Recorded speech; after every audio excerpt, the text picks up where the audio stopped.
Hello friends, कैसे हैं आप लोग। आप सबका स्वागत है आपके अपने यूट्यूब चैनल द क्लास 365 में। तो फ्रेंड्स, हम लोग जो हैं एनसीईआरटी 360 जो है इनके बुक को देख रहे थे। और इसमें हम लोग जो है ज्योग्राफी में क्लास 6, 7 और 8 कंप्लीट कर लिए हैं। आज हम लोग क्लास 9 देखेंगे। क्लास 6, 7, 8 जो है 3 वीडियो में जो है एक क्लास एक वीडियो में कंप्लीट करवाया गया है। जो भी नहीं देखे हैं, प्लेलिस्ट बना हुआ है, आप लोग देख लीजिएगा। और इसी तरह हिस्ट्री का भी 10 तक करवा दिया गया है और साइंस भी करवा दिया गया है। हिस्ट्री, साइंस और ज्योग्राफी तीनों का प्लेलिस्ट बना हुआ है। जो पिछला वीडियो नहीं देखे हैं देख लीजिएगा, काफ़ी इंपॉर्टेंट है। तो चलिए आज हम लोग जो है ज्योग्राफी क्लास 9 देखना शुरू करते हैं। तो क्लास 9 का पहला अध्याय है भारत का आकार और स्थिति। तो इसमें चलिए देखते हैं। सबसे पहला क्वेश्चन है, भारत किस गोलार्ध में स्थित है। तो भारत जो है ये उत्तरी गोलार्ध में स्थित है। तो भारत कहाँ स्थित है? तो उत्तरी गोलार्ध में। भारत एक विशाल देश है, यह उत्तरी गोलार्ध में स्थित है। और इसका मुख्य भाग जो है 8 डिग्री 4 उत्तर से 37 डिग्री 6 उत्तर अक्षांश तथा 68 डिग्री 7 से 97 डिग्री 25 पूर्वी देशांतर तक है। तो भारत का अक्षांशीय विस्तार कितना है? 8 डिग्री 4 उत्तर से 37 डिग्री 6 उत्तर है। और देशांतरीय कितना है? 68 डिग्री 7 से 97 डिग्री 25 जो है इसका देशांतर है। कर्क रेखा जो है 23.5 डिग्री उत्तर में देश को लगभग दो बराबर भागों में बांटती है। तो भारत के बीचों बीच कर्क रेखा गुजरती है जो देश को दो भागों में बांटती है। और कर्क रेखा जो है भारत की कितनी राज्य से गुजरती है, तो ये आप लोग कमेंट में बताइएगा। नेक्स्ट है, भारत का अक्षांशीय सीमा कहाँ से कहाँ तक है। तो अभी हम लोग देखे थे भारत का अक्षांशीय सीमा जो था ये था 8 डिग्री 4 उत्तर से 37 डिग्री 6 उत्तर तक। तो भारत का अक्षांशीय सीमा 8 डिग्री 4 उत्तर से 37 डिग्री 6 उत्तर तक था। और देशांतरीय कितना था? 68 डिग्री 7 पूरब से 97 डिग्री 25 पूरब तक। नेक्स्ट देखिए 3 नंबर क्वेश्चन है, भारत का देशांतरीय विस्तार कहाँ है। तो अभी देखे थे 68 डिग्री 7 पूरब से 97 डिग्री 25 पूरब तक जो है भारत का देशांतरीय विस्तार है। निम्नलिखित में कौन सा अक्षांश भारत को दो बराबर भागों में बांटती है। तो 23.5 डिग्री उत्तरी अक्षांश जो है कर्क रेखा ये भारत को दो भागों में बांटती है। और ये भारत के जो है 8 राज्य से गुजरती है। यहाँ देखिए कर्क रेखा जो 23.5 डिग्री उत्तर देश को लगभग दो बराबर भाग में बांटती है। लगभग ये जो है मुख्य भूभाग से दक्षिण पूर्व में अंडमान और निकोबार द्वीप समूह, बंगाल की खाड़ी में तथा दक्षिण पश्चिमी लक्षद्वीप समूह अरब सागर में स्थित है। भारत का दो द्वीप समूह है। पहला अंडमान और निकोबार जो है ये बे ऑफ बंगाल की में है। और लक्षद्वीप जो है लक्षद्वीप आपको अरब सागर में स्थित है। नेक्स्ट है, निम्नलिखित कथन पर विचार कीजिए। अंडमान और निकोबार द्वीप समूह बंगाल की खाड़ी में मुख्य भूभाग के दक्षिण पूर्व में स्थित है। तो ये सही है। लक्षद्वीप द्वीप समूह अरब सागर में मुख्य भूभाग के दक्षिण पश्चिम में स्थित है। तो ये भी सही है। तो यहाँ दोनों स्टेटमेंट जो है सही हो जाएगा। तो क्या पूछा गया है, कौन सा सत्य है? तो दोनों इसमें सत्य है। फिर भारत के भूभाग का कुल क्षेत्रफल लगभग कितना वर्ग किलोमीटर है। तो भारत के भूभाग का कुल क्षेत्रफल कितना है? तो 32,87,263 किलोमीटर है, जिसको हम लोग 32.8 लाख पढ़ते हैं। तो भारत के भूभाग का कुल क्षेत्रफल हो जाएगा 32.8 वर्ग किलोमीटर। भारत का क्षेत्रफल विश्व के भौगोलिक क्षेत्रफल का कितना है? 2.4%। तो भारत का क्षेत्रफल जो है पूरा विश्व के क्षेत्रफल का 2.4% है। भारत का क्षेत्रफल विश्व के कुल भौगोलिक क्षेत्रफल का कितना प्रतिशत है? तो 2.4% है। यहाँ देखिए है, निम्नलिखित कथन पर विचार कीजिए। भारत विश्व का 5वां बड़ा देश है। नहीं, भारत जो है विश्व का 7वां बड़ा देश है। तो ये गलत हो जाएगा। भारत की स्थलीय सीमा रेखा 15,200 किलोमीटर और समुद्री तट रेखा 7,516.6 किलोमीटर अंडमान और निकोबार द्वीप समूह तथा लक्षद्वीप समूह के साथ है। तो ये सही है।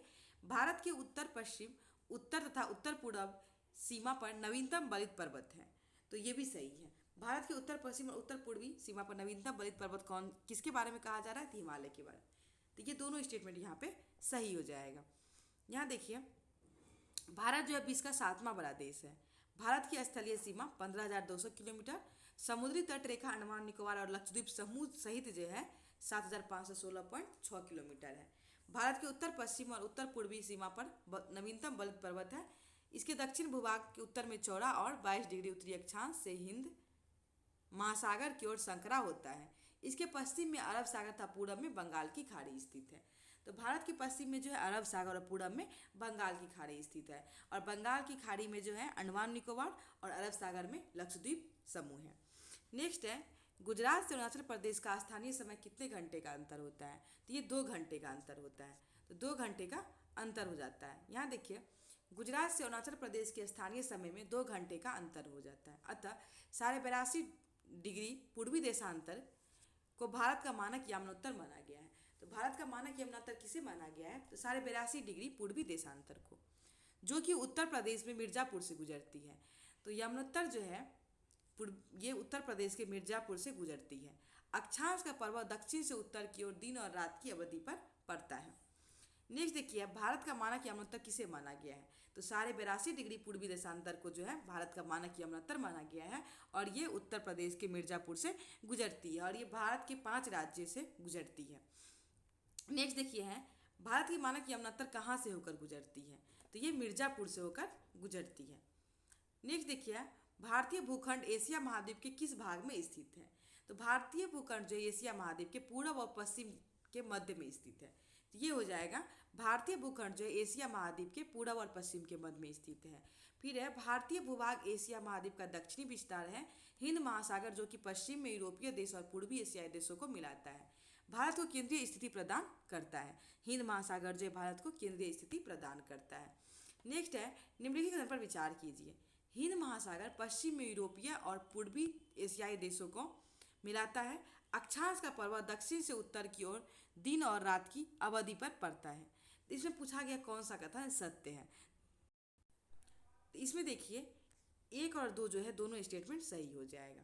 तो 1 और 2 दोनों स्टेटमेंट इसमें सही है।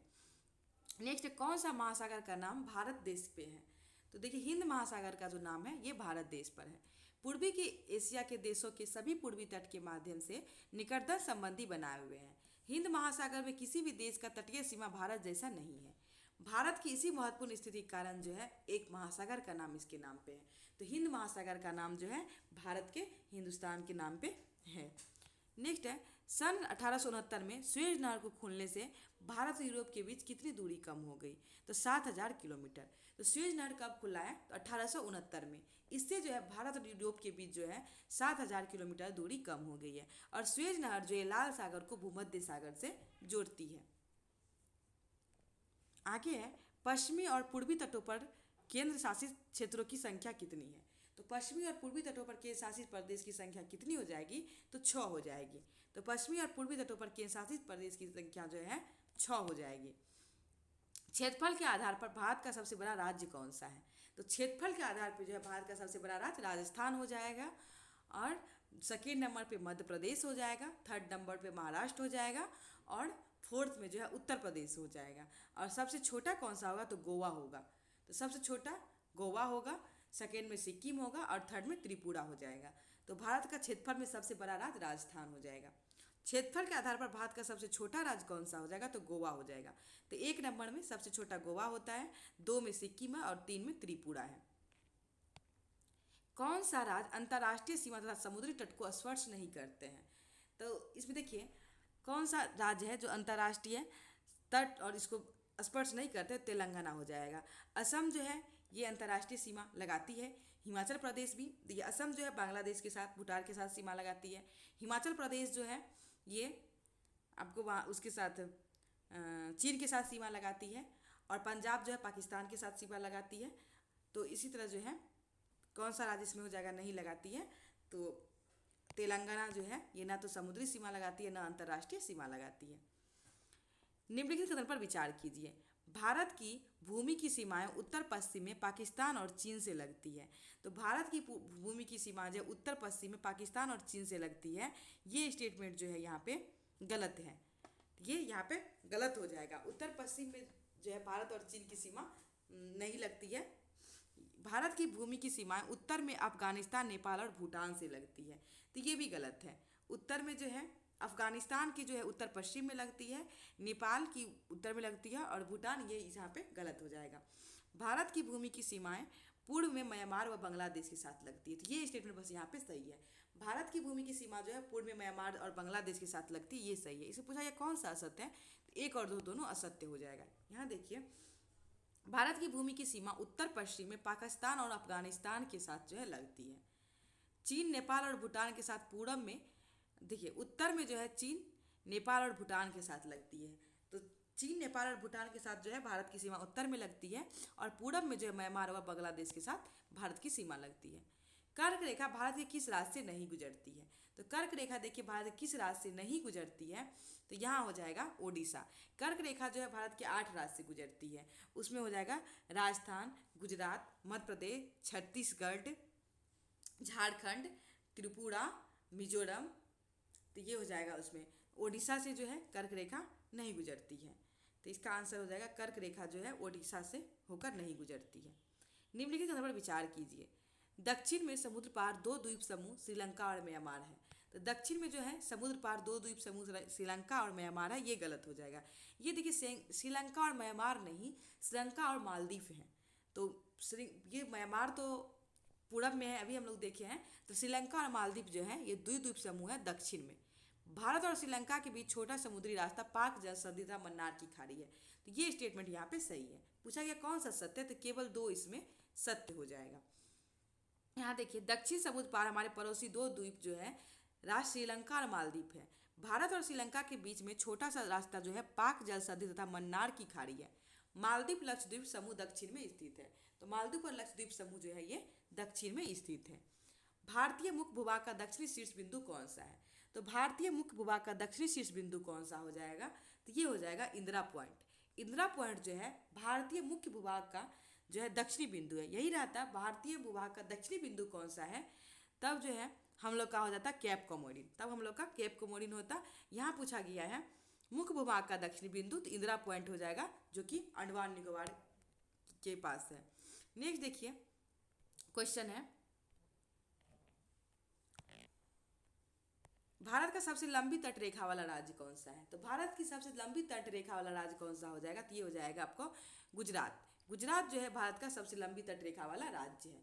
और अब हम लोग का जो है क्लास 9th का अध्याय 1 कंप्लीट हो गया। अब हम लोग अध्याय 2 देखेंगे और अध्याय 2 है भारत का भौतिक स्वरूप। तो चलिए अब हम लोग देखते हैं भारत का भौतिक स्वरूप।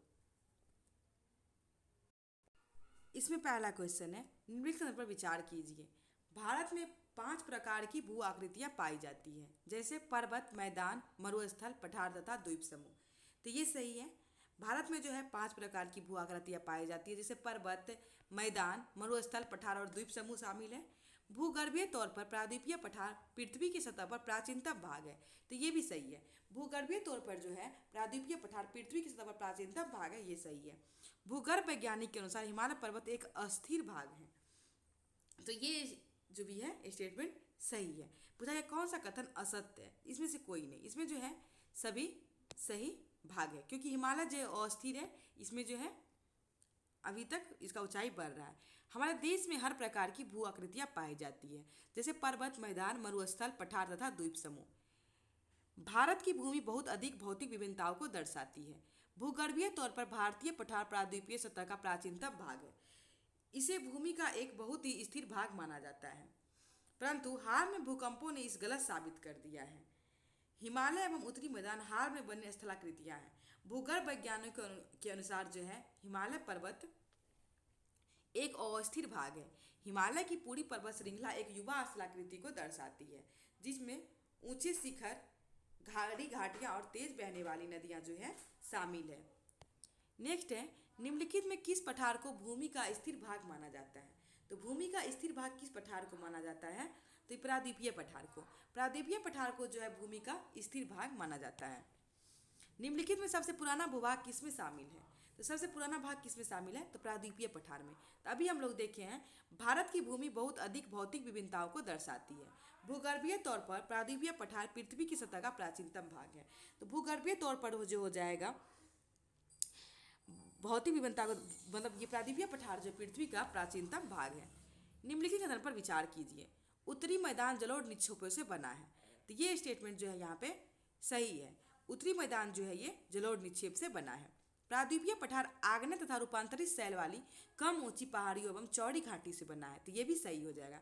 पूछा गया कौन सा कथन सत्य है, तो 1 और 2 दोनों इसमें सही हो जाएगा। नेक्स्ट देखिए है, भारत की भौगोलिक आकृति को निम्नलिखित वर्गों में विभाजित किया जा सकता है। तो हिमालय पर्वत श्रृंखला और उत्तरी मैदान, तो ये सही है। हिमालय पर्वत श्रृंखला और उत्तरी मैदान में, प्रायद्वीपीय पठार और भारतीय मरुस्थल में, और तटीय मैदान और द्वीप समूह में। तो पूछा गया कौन सा सत्य है, तो इसमें सभी सत्य हैं।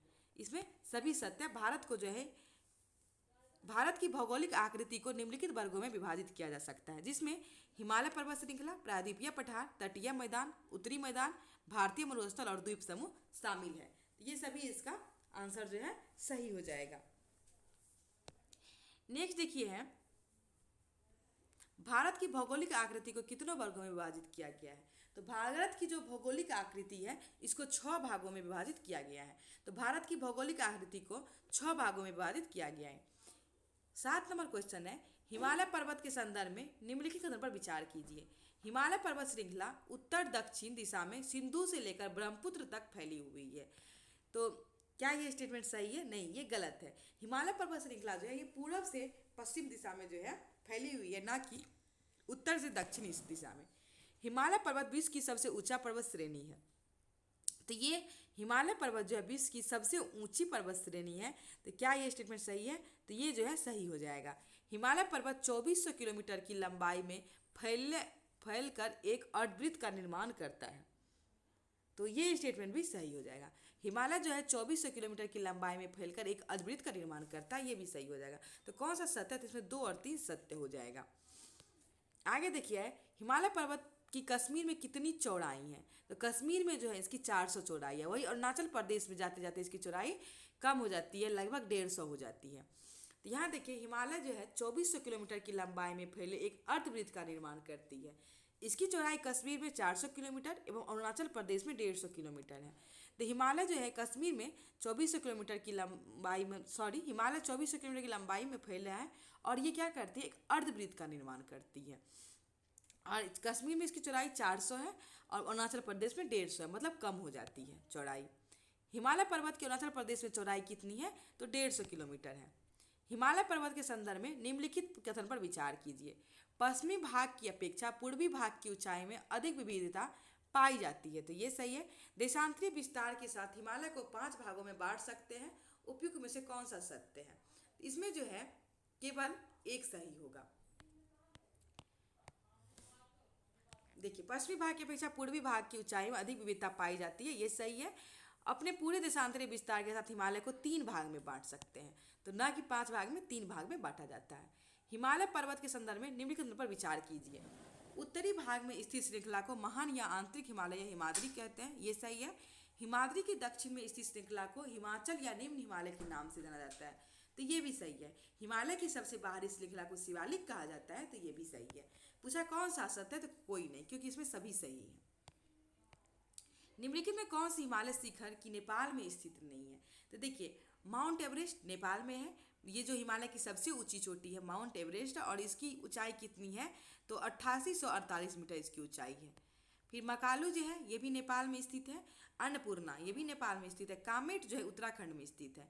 तो कामेट जो है नेपाल में नहीं, उत्तराखंड में है, और कामेट भारत में है। और इसकी ऊंचाई कितनी है? तो 7756 किलोमीटर। कंचनजंगा भारत में की सबसे ऊंची चोटी है और इसकी लंबाई है, भारत में हिमालय की सबसे ऊंची चोटी और इसकी लंबाई है 8598। और भारत की सबसे ऊंची चोटी बोला जाएगा तो वो हो जाएगा आपको K2 गाडविन आस्टीन जो है ये भारत की सबसे ऊंची चोटी है और इसकी लंबाई 8611 किलोमीटर है। तो ये हो जाएगा। नेक्स्ट चलिए है, निम्नलिखित में कौन सी हिमालय शिखर भारत में स्थित नहीं है? तो इसमें देखिए कौन से भारत में स्थित नहीं है। तो नामचा बड़वा ये स्थित है, ये आपको अरुणाचल प्रदेश में। नंगा पर्वत भी भारत में स्थित है, कंचनजंगा सिक्किम में है। धौलागिरी जो ये नेपाल में स्थित है, तो धौलागिरी कहाँ हो जाएगा? नेपाल में स्थित है। निम्न हिमालय की सबसे लंबी श्रृंखला कौन है? तो निम्न हिमालय की सबसे लंबी श्रृंखला कौन हो जाएगा? तो ये हो जाएगा आपको पीर पंजाल। पीर पंजाल जो है ये निम्न हिमालय की सबसे लंबी श्रृंखला है। तो पीर पंजाल निम्न हिमालय की सबसे लंबी श्रृंखला है। धौलाधर एवं महाभारत श्रृंखला भी महत्वपूर्ण है। कश्मीर की घाटी तथा हिमाचल के कांगड़ा में कुल्लू घाटी किस श्रृंखला में स्थित है?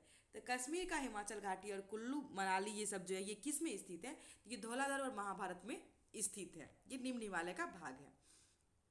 निम्न हिमालय तथा शिवालिक के बीच में स्थित लंबत घाटी को किस नाम से जाना जाता है? इसे दून के नाम से जाना जाता है। तो निम्न हिमालय और शिवालिक के बीच जो स्थित लंबत घाटी होता है इसे दून के नाम से जाना जाता है। तो जैसे देखिए देहरादून, कोटली दून एवं पाटली दून ये सब जो है प्रमुख दून है। सतलुज एवं सिंधु के बीच स्थित हिमालय को कि भाग को किस नाम से जाना जाता है, तो इसे जो है पंजाब हिमालय कहा जाता है। देखिए सिडनी बुराड़ जो है हिमालय का जो है विभाजन नदी के अनुसार किए थे। इसमें जो है सबसे पहले सिंधु नदी था, और सिंधु और सतलज जो है सतलज फिर था। तो सिंधु और सतलज जो बीच हिमालय था इसे पंजाब हिमालय कहे हैं। फिर कुमायूं सतलज और कुमायूं के बीच जो हिमालय था इसे नेपाल हिमालय कहे हैं। इसके बाद सतलज और काली के बीच जो है इसे जो है कुमायूं हिमालय कहे हैं। काली और तीस्ता इसको जो है आपको नेपाल हिमालय कहे हैं। तीस्ता और दिहांग के बीच जो है इसे असम हिमालय कहे हैं। नेक्स्ट देखिए है सतलुज व सिंधु के बीच स्थित हिमालय को पंजाब हिमालय के नाम से जानता है, लेकिन पश्चिम से पूर्व में क्रमशः इसे कश्मीर तथा हिमाचल हिमालय के नाम से भी जाना जाता है। सतलुज और काली नदी के बीच स्थित हिमालय को क्या कहा जाता है, तो कुमायूं हिमालय। तो सतलुज और काली के बीच कुमायूं हिमालय, और काली और तीस्ता के बीच कौन सा है, नेपाल हिमालय। यहाँ देखिए तीस्ता तथा दिहांग नदी यहाँ नेपाल हिमालय की सीमांकन करती है, नहीं, तीस्ता और दिहांग जो है ये असम हिमालय का जो है सीमांकन करती है। सतलुज और काली नदियाँ असम हिमालय का सीमांकन करती है, तो नहीं, सतलुज और काली नदी जो है ये किसका सीमांकन करती है, तो ये जो करती है सतलुज और काली जो है ये आपको सीमांकन करती है नेपाल हिमालय की। तो ये उल्टा दे दिया गया, तो कौन सा सत्य है, तो इसमें से कोई नहीं, दोनों इसमें असत्य है। काली तथा तीस्ता नदियाँ नेपाल हिमालय एवं तीस्ता तथा दिहांग नदियाँ असम हिमालय के सीमांकन करती है। हिमालय का कुछ क्षेत्रीय नाम पता कीजिए। कौन सा नदी हिमालय की सबसे पूर्वी सीमा बनाती है, तो ब्रह्मपुत्रा नदी जो है ये हिमालय की सबसे पूर्वी सीमा बनाती है। तो ब्रह्मपुत्रा हिमालय की सबसे पूर्वी सीमा बनाती है। किस पहाड़ियों को पूर्वी पर्वत श्रृंखला के रूप में जाना जाता है, तो पटकाई, नागा और मिजो ये सभी को जो है पूर्वी श्रृंखला के नाम से जाना जाता है। तो पटकाई, नागा, मिजो जो है और मणिपुर पहाड़ी भी इसमें शामिल है, इसे जो है पूर्वी पहाड़ियों के नाम से जाना जाता है। इसे पूर्वांचल पहाड़ी भी कहा जाता है। ये पहाड़ी जो उत्तर पूर्वी राज्यों से होकर गुजरती है तथा मजबूत बलुआ पत्थरों जो अवसादी सेल है से बनी है। ये घनों जंगल से ढकी तथा अधिकांश समांतर श्रृंखला एवं घाटियों के रूप में फैली है। पूर्वांचल में जो है पटकाई, नागा, मिजो और मणिपुर पहाड़ियाँ जो है शामिल है। विश्व का सबसे बड़ा नदी द्वीप कौन सा है, तो विश्व का सबसे बड़ा नदी द्वीप जो है माजुली नदी द्वीप है। ये ब्रह्मपुत्रा नदी पर बना है, और विश्व का सबसे बड़ा नदी द्वीप है माजुली नदी द्वीप। और विश्व का जो है सबसे छोटा नदी द्वीप उमानंदा आइसलैंड जो है ये भी आपको ब्रह्मपुत्रा नदी पर ही बना है। यहाँ जो है जहाँ लोग का निवास है, माजुली द्वीप जो है यहाँ पे लोग का निवास है। माजुली द्वीप किस नदी पर स्थित है, तो ब्रह्मपुत्रा नदी पर। तो माजुली द्वीप जो है ब्रह्मपुत्रा नदी पर स्थित है। फिर निम्नलिखित कथनों पर विचार कीजिए। उत्तरी मैदान 3 प्रमुख नदी सिंधु, गंगा और ब्रह्मपुत्र से बना है, तो ये सही है। उत्तरी मैदान लाल मृदा से बना है, नहीं, उत्तरी मैदान जो जलोढ़ मृदा से बना है। उत्तरी मैदान कृषि की दृष्टि से यह भारत का अत्यधिक उत्पादक क्षेत्र, तो ये भी सही है। पूछा कौन सा कथन सत्य है, तो 1 और 3 इसमें सही हो जाएगा। नेक्स्ट देखिए क्वेश्चन है, दो नदियों के बीच का क्षेत्र क्या कहलाता है, दोआब। तो दो नदियों के बीच का क्षेत्र को दोआब कहते हैं। नेक्स्ट निम्नलिखित पर विचार कीजिए। उत्तरी मैदान को मोटे तौर पर 3 उपवर्गों में विभाजित किया गया है, तो ये स्टेटमेंट यहाँ पे सही है। उत्तरी मैदान के पश्चिम भाग को राजस्थान का मैदान कहा जाता है, तो ये गलत हो जाएगा, इसे पंजाब का मैदान कहा जाता है, ना कि राजस्थान का। सिंधु तथा इसकी सहायक नदियाँ झेलम, चेनाब, रावी, ब्यास तथा सतलज हिमालय से निकलती है, ये सभी मतलब ये सही है। तो कौन सा कथन सत्य है, तो इसमें 1 और 3 सही हो जाएगा। उत्तरी मैदान को मोटे तौर पर 3 उपवर्ग में बांटा गया है। उत्तरी मैदान के पश्चिमी भाग को पंजाब का मैदान कहा जाता है। सिंधु तथा इसकी सहायक नदियां के द्वारा जो है इस मैदान का बहुत भाग पाकिस्तान में स्थित है। सिंधु तथा इसकी सहायक नदियां झेलम, चेनाब, रावी, ब्यास तथा सतलुज हिमालय से निकलती है। मैदान में इस भाग को दोआब की संज्ञा दी गई है। तो दो नदियों के बीच के जो है क्षेत्र को दोआब कहा जाता है। फिर है नदियां पर्वतों से उतरते समय शिवालिक की ढाल पर 8 से 16 किलोमीटर चौड़ी पट्टी में गुटिका का निक्षेपण करती है, उसे क्या कहा जाता है, इसे जो है भावड़ कहा जाता है। फिर आगे देखिए है खादर और बांगर निम्नलिखित में से किस मृदा के प्रकार है, तो जलोढ़ मृदा के। तो खादर और बांगर जो जलोढ़ मृदा के प्रकार है। खादर जो है नवीन जलोढ़ मृदा को कहा जाता है, बांगर जो है ये पुराना जलोढ़ मृदा को कहा जाता है। भारत का प्रायद्वीपीय पठार किस प्रकार के चट्टान से बना है, तो ये जो है आग्नेय, रूपांतरित और क्रिस्टलीय सभी हो जाएगा, तो इसमें उपयुक्त सभी हो जाएगा। आगे देखिए प्रायद्वीपीय पठार गोंडवाना भूमि से टूटने व अब्बाह के कारण बना था, ये सही है। प्रायद्वीपीय पठार 2 मुख्य भाग है, मध्य उच्च भूमि तथा दक्कन का पठार, तो ये स्टेटमेंट भी सही है। बिंद श्रृंखला दक्षिण में सतपुरा श्रृंखला तथा उत्तर पश्चिम में अरावली से घिरी है, ये भी सही है। तो इसमें जो है पूछा कौन सा सत्य है, तो इसमें देखिए ये देखिए इसमें सभी सही है, ये गलत दिया गया है। नेक्स्ट देखिए, निम्नलिखित पर विचार कीजिए। प्रायद्वीपीय पठार के पूर्वी विस्तार को बुंदेलखंड या बघेलखंड के नाम से जाना जाता है। तो क्या ये सही है? तो ये सही है। दक्षिण का प्रायद्वीपीय पठार एक वर्ग भूभाग जो नर्मदा नदी के दक्षिण में स्थित है। तो ये नर्मदा नदी के दक्षिण में स्थित है। दक्षिण का प्रायद्वीपीय पठार का एक वर्ग भूभाग जो है ये नर्मदा नदी के दक्षिण में स्थित है। देखिए ये स्टेटमेंट भी सही है। दक्षिण का प्रायद्वीपीय पठार का एक वर्ग भूभाग जो है नर्मदा नदी के दक्षिण में स्थित है। फिर है, प्रायद्वीपीय पठार का एक भाग उत्तर पूर्व में भी है जिसे स्थानीय रूप से मेघालय कार्बी एंगलोंग पठार या उत्तर कछार पहाड़ी के नाम से जाना जाता है। तो ये भी स्टेटमेंट सही है। प्रायद्वीपीय पठार के उत्तर दक्षिण की ओर तीन महत्वपूर्ण श्रृंखला गारो खासी जनता है। तो ये भी सही है। पूछा गया कौन से सत्य है? तो इसमें सभी सत्य है। ये देखिए इसका जो है बुक में कुछ जो है करेक्शन दिया गया है, गलत दिया गया है। इसमें ऑल सही है।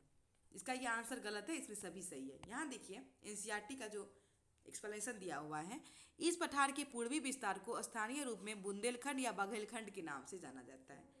इसके और पूर्व में विस्तार दामोदर नदी ताबाई छोटा नागपुर पठार दर्शाता है।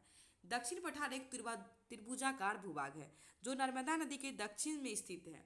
उत्तर में इसके चौड़े आधार पर सतपुड़ा की श्रृंखला है, जबकि महादेव कैमूर की मैकाल श्रृंखला इसकी पूर्वी विस्तार है। भारत के भौतिक मानचित्र पर इन पहाड़ियों एवं श्रृंखलाओं की स्थिति को ज्ञात करें। दक्षिण का पठार पश्चिम में ऊंचा एवं पूरब की ओर कम ढाल वाला है। इस पठार का एक भाग जो है उत्तर पूरब में भी देखा जाता है, जिसे स्थानीय रूप से मेघालय या कार्बी एंगलोंग पठार तथा उत्तर कछार पहाड़ी के नाम से जाना जाता है। यह एक भ्रंश या छोटा नागपुर पठार से अलग हो गया है। पश्चिम से पूरब की ओर तीन महत्वपूर्ण श्रृंखला जो है गारो, खासी और जयंतिया है।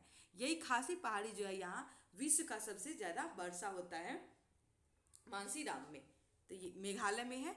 तो यही तीनों जो है पूर्वी पहाड़ियाँ हैं। निम्नलिखित पहाड़ियों में कौन सी सतपुड़ा श्रृंखला का हिस्सा नहीं है? तो इसमें देखिए महादेव, राजपीपला और मैकाल जो है सतपुड़ा श्रृंखला का हिस्सा है। भारनेर जो है ये सतपुड़ा पहाड़ी का हिस्सा नहीं है। यहाँ क्वेश्चन नंबर 33 है, पश्चिमी घाट पूर्वी घाट की अपेक्षा ऊंचे हैं। तो ये स्टेटमेंट सही है। पूर्वी घाट की औसत ऊंचाई जो है 900 मीटर है। ये स्टेटमेंट गलत हो जाएगा। 600 है, पश्चिमी घाट की औसत ऊंचाई 900 है। तो ये दोनों इसमें उल्टा दे दिया गया, तो इसलिए गलत हो जाएगा। इसमें केवल एक सत्य होगा। यहाँ सही सुमेलित कीजिए। तो सही सुमेलित इसमें पूछा है कौन सा कथन सत्य है। तो अनायमुडी का जो है 2695 मीटर ऊंचाई है, सही है। डोडा बेटा का 2633 मीटर, ये भी सही है। और महेंद्रगिरी का 1500 मीटर है, ये भी सही है। कौन सा सत्य है? जिसमें सभी सत्य है। अनायमुडी की ऊंचाई कितनी है? ये जो है पश्चिमी घाट या दक्षिणी भारत की जो है सबसे ऊंची चोटी है अनायमुडी, और इसकी ऊंचाई है 2695 किलोमीटर। फिर है डोडा बेटा नीलगिरी की सबसे ऊंची चोटी है और इसकी ऊंचाई कितनी हो जाएगी? 2633 मीटर। और महेंद्रगिरी जो है ये पूर्वी घाट की सबसे ऊंची चोटी है, जिसकी जो ऊंचाई है वो हो जाएगी 1500 मीटर। भारत में पूर्वी घाट की सबसे ऊंचा शिखर कौन सा है? तो महेंद्रगिरी। तो पूर्वी घाट का सबसे ऊंचा शिखर महेंद्रगिरी है। पूर्वी घाट के दक्षिण पश्चिम में सेवड़ा तथा जावेरी की पहाड़ी स्थित है। सेवड़ा और जेवाड़ी की पहाड़ी जो ये तमिलनाडु में स्थित है। यहाँ देखिए है पूर्वी घाट के दक्षिण पश्चिम में सेवड़ा तथा जावेरी की पहाड़ी स्थित है। तो पूर्वी घाट के दक्षिण पश्चिम में जो है सेवड़ा और जावेरी की पहाड़ी स्थित है, जो तमिलनाडु में है। तो ये सही है। अरावली की पहाड़ियाँ प्रायद्वीपीय भारत पठार की पश्चिमी व उत्तर पश्चिम किनारे में स्थित है। तो ये भी सही है। इसमें दोनों यहाँ पे सही दिया गया है। प्रायद्वीपीय पठार में कौन सी मिट्टी पाई जाती है? तो काली मिट्टी, जो कि कपास के लिए बहुत ही उपजाऊ होती है। काली मिट्टी को जो है रेगुड़ मिट्टी भी कहा जाता है और इसे स्वतः मतलब जुताई योग्य मिट्टी भी कहा जाता है। आगे देखिए थार मरुस्थल किस देश में स्थित है? थार मरुस्थल जो भारत में स्थित है। थार मरुस्थल कहाँ है? तो भारत में स्थित है। निम्नलिखित पर विचार कीजिए। अरावली पहाड़ी के पश्चिम किनारे पर थार मरुस्थल स्थित है। तो क्या अरावली पहाड़ी के पश्चिम किनारे पर थार मरुस्थल स्थित है? तो हाँ ये सही है। थार मरुस्थल में प्रति वर्ष 150 मिलीमीटर से भी कम वर्षा होती है। तो ये भी सही है। थार मरुस्थल सबसे बड़ी नदी चंबल है नहीं। थार मरुस्थल की जो है सबसे बड़ी नदी कौन सी है? तो ये लूनी हो जाएगी। लूनी जो है थार मरुस्थल की सबसे बड़ी नदी है। तो इससे पूछा गया कौन सा कथन सही है? तो 1 और 2 इसमें सही हो जाएगा। आगे देखिए है पश्चिमी तट के उत्तरी भाग को डैश कहा जाता है। तो पश्चिमी तट के सबसे उत्तरी भाग को क्या कहा जाता है? तो कोंकण। तो कोकण तट कहा जाता है। और पश्चिमी तट के सबसे दक्षिणी भाग को क्या कहा जाता है, तो मलाबार तट कहा जाता है, जो केरल में है। और कोरोमंडल तट जो है ये पूर्वी तट के जो है दक्षिणी भाग को कहा जाता है, तमिलनाडु। और ये कहाँ है, आंध्र प्रदेश में। और कन्नड़ तट जो है ये कर्नाटक में जो है स्थित है। आगे है पश्चिमी तट के मध्य भाग को क्या कहा जाता है, तो इसे कहा जाता है कन्नड़ तट। तो पश्चिमी तट के मध्य भाग को कन्नड़ तट कहा जाता है। और यह मैदान उसके बाद जो है कन्नड़ मैदान दक्षिणी भाग को क्या कहा जाता है, तो मलाबार तट कहा जाता है। तो दक्षिणी भाग को क्या कहा जाता है, तो मलाबार तट कहा जाता है। कोरोमंडल मैदान भारत के डैश दिशा में है, तो कहाँ है, तो पूर्वी दिशा में है। और ये तमिलनाडु में इसका विस्तार है। तो बंगाल की खाड़ी में विस्तृत मैदान चौड़ा एवं समतल है। उत्तरी भाग में इसे उत्तरी सरकार कहा जाता है। दक्षिणी भाग में जैसे कोरोमंडल तट के नाम से जाना जाता है। बड़ी नदियां जैसे महानदी, गोदावरी, कृष्णा तथा कावेरी इस तट पर विशाल डेल्टा का निर्माण करती है। तो पूर्वी तट पर जो है बड़ी नदी जैसे कि महानदी, गोदावरी और कृष्णा, ये जो है महान डेल्टा का निर्माण करती है। चिल्का झील जो है पूर्वी तट पर स्थित एक महत्वपूर्ण भूलक्षण है। चिल्का झील जो है पूर्वी तट पर स्थित किस राज्य में है, तो ये ओडिशा में है। भारत की सबसे बड़ी खारे पानी की झील कौन सी है, तो चिल्का झील। चिल्का झील जो है भारत की सबसे बड़ी खारी पानी की झील है। भारत के किस राज्य में चिल्का झील स्थित है, तो ओडिशा में। तो भारत में जो है चिल्का झील भारत में खारे पानी की सबसे बड़ी झील है। यह ओडिशा में महानदी डेल्टा के दक्षिण में स्थित है। तो महानदी डेल्टा के दक्षिण में स्थित है। बंगाल की खाड़ी के साथ लगे भारतीय तटीय मैदान को क्या कहा जाता है, तो बंगाल की खाड़ी से लगे भारतीय तटीय मैदान को क्या कहा जाता है, तो कोरोमंडल और उत्तरी सरकार। तो कोरोमंडल और उत्तरी सरकार कहा जाता है। आगे देखिए है लक्षद्वीप को पहले किस नाम से जाना जाता था, तो लक्षद्वीप को जो पहले लक्काद्वीप, मिनिका और एमिनी द्वीप के नाम से जाना जाता था। इसमें सभी सही हो जाएगा। तो यहाँ देखिए पहले इनको लक्काद्वीप, मिनिका तथा एमिनी द्वीप के नाम से जाना जाता था। 1973 में इनका नाम लक्षद्वीप रखा गया। यह 32 वर्ग किलोमीटर में छोटा सा क्षेत्र में फैला है। तो लक्षद्वीप जो है 32 वर्ग किलोमीटर में फैला हुआ है। पहले जो इसको है लक्काद्वीप, मिनिका और एमिनी द्वीप के नाम से जाना जाता था।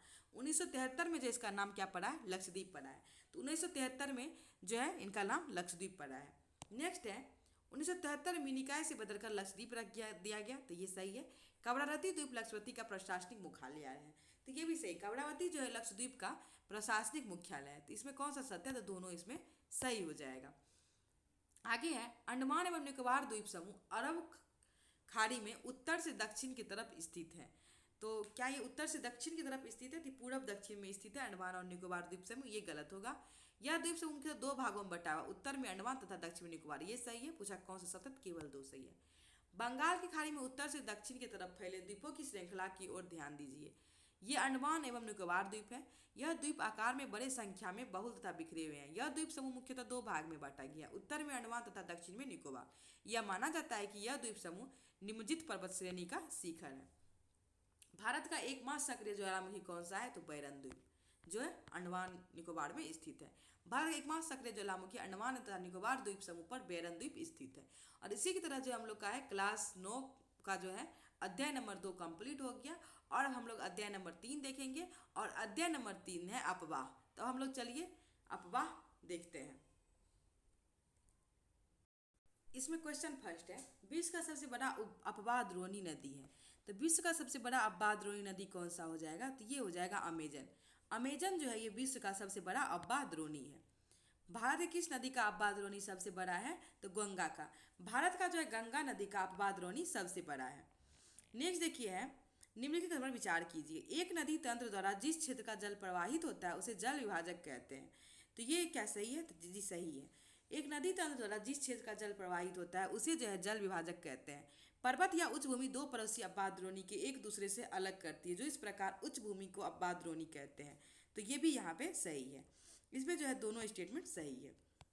नेक्स्ट देखिए है निम्नलिखित पर विचार कीजिए। भारत के अपवाह तंत्र का नियंत्रक भौगोलिक आकृति के द्वारा होता है।